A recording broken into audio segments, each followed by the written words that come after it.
les chars lourds auxquels les Alliés ont dit non pour l'instant et ce qu'ils ont quand même consenti à livrer à l'Ukraine, est-ce que ça compense l'absence des chars lourds et est-ce que ça va permettre à l'Ukraine de tenir jusque-là? Non, ça ne compense pas l'absence des chars lourds, c'est évident.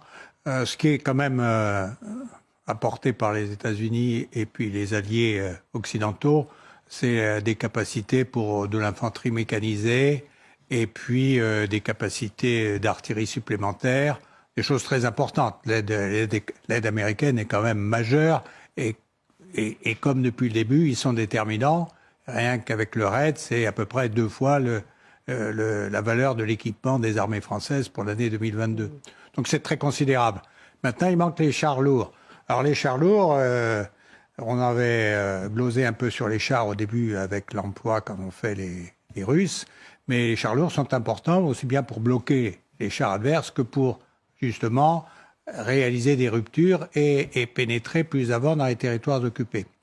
Ils ne les ont pas. Ce qui montre, à mon sens, qu'ils ne sont pas tout à fait d'accord sur les buts de guerre. On en parle peu, mais c'est pourtant déterminant pour les autorités politiques, aussi bien occidentales que ukrainiennes, évidemment. C'est ça qui a coincé, selon vous, général? Je pense, oui, parce que c'est très clair, le but de guerre du président Zelensky est très clairement affirmé.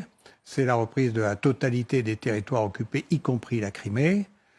Pour ce qui est des Occidentaux et principalement pour les Américains, on voit qu'ils l'ont affirmé, leur but de guerre, déjà dès le mois de mars, avec le secrétaire d'État Austin, lorsqu'il a annoncé peut-être un peu à la surprise de tout le monde que le but de guerre des États-Unis était d'affaiblir la Russie de façon à ce qu'elle ne recommence pas une telle action sur un pays voisin.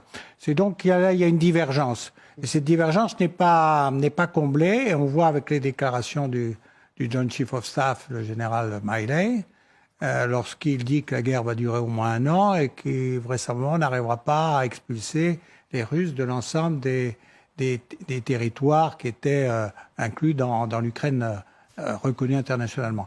Donc il y a une divergence. Cette divergence a pour conséquence qu'on n'est pas d'accord pour donner tous les moyens à l'Ukraine. Emmanuel Dupuis. En complément de ce qu'a dit Dominique, effectivement, les États-Unis ont livré beaucoup de matériel. Et les Américains ont ouvert une liste à disposition des forces armées ukrainiennes auprès des 7 principales compagnies industrielles américaines, des sociétés d'industrie américaines, celles qui fabriquent précisément les matériels que veulent les Ukrainiens. Donc en fait, il y a plusieurs dimensions dans le refus pour l'instant des Américains de livrer le char Abrams. Premièrement, ils livrent le char Abrams dans des pays voisins de l'Ukraine, en l'occurrence en Pologne. Donc c'est un élément important parce que ça libère les Léopard 2. Les Polonais sont prêts à livrer des Léopard 2 parce qu'ils ont reçu, ils sont en train de recevoir 250 Abrams qu'ils ont commandés précédemment. Et puis le 9 décembre dernier a été validée une deuxième commande de 116. Donc d'une certaine façon, les Américains justifient le fait qu'ils livrent le char Abrams dans un certain nombre de pays alliés, membres de l'OTAN. Deuxième élément, les Américains ont insisté pendant la réunion de Ramstein, non seulement sur les véhicules, mais ce qu'on met dans les véhicules, c'est-à-dire les munitions, en disant que pour répondre à votre question, c'est pas tellement le matériel dont nous discutons, c'est la capacité d'avoir des obus pour tenir et venir renforcer leur capacité d'artillerie avec les systèmes que les Américains ont livrés, les M777, nos César, et d'autres obusiers qu'ont fournis les Européens. Par contre, là où je suis d'accord évidemment avec le général, c'est de dire que si on est dans une offensive, le système d'artillerie ne suffira pas, les véhicules blindés légers ne suffiront pas, ils ouvriront la brèche, mais après, il y a des combats de chars. Et comme les Russes sont en train de renforcer leur capacité de blindés lourds, c'est là où les Ukrainiens disent, mais pour nous défendre, entre guillemets, au cas où il y a cette offensive, nous avons besoin de ces blindés. Ça ne veut pas dire que dans quelques semaines, les blindés ne viendront pas sur le théâtre d'opération, ou dans quelques mois plutôt. Mais pour l'instant, la décision est une décision, disons, militaro-industrielle. C'est intéressant, Emmanuel Dupuis, parce qu'on voit l'énorme déception des Ukrainiens, parce que c'est leur capacité à tenir face aux Russes qui est en jeu. Qu'est-ce qui, selon vous, explique autant d'hésitation? Parce que ce n'est pas un non définitif. Alors, il y a plusieurs choses. Rapidement. Déjà, il y a une guerre économique entre les Polonais et les Allemands. Les Polonais veulent se doter de la plus grande armée, l'armée la plus robuste au niveau européen. C'est la raison pour laquelle ils investissent massivement dans ces matériels.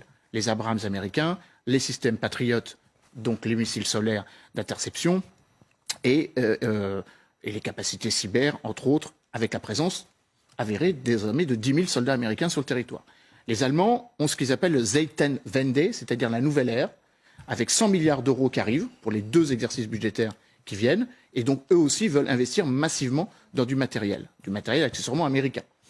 Ça veut dire qu'on est dans une logique où l'Allemagne et la Pologne n'ont pas forcément les mêmes logiques. La Pologne et l'Allemagne, d'une certaine façon, sont en concurrence dans le soutien à l'Ukraine. Puis, deuxième élément, pour ne pas être trop long, les Américains sont en train d'américaniser notre outil de défense européen. L'autonomie stratégique, sur lequel les Européens ont beaucoup travaillé. Il y a un document qui s'appelle la boussole stratégique, a totalement disparu. Il y a quelques jours, le secrétaire général de l'OTAN, Jens Stoltenberg, et la présidente de la Commission européenne ont validé l'idée que pour défendre l'Europe, c'était l'OTAN. Et donc, d'une certaine façon, tout est en train de se mettre en place avec une américanisation de notre outil de défense qui, je crois, explique beaucoup les atermoiements que nous constatons aujourd'hui.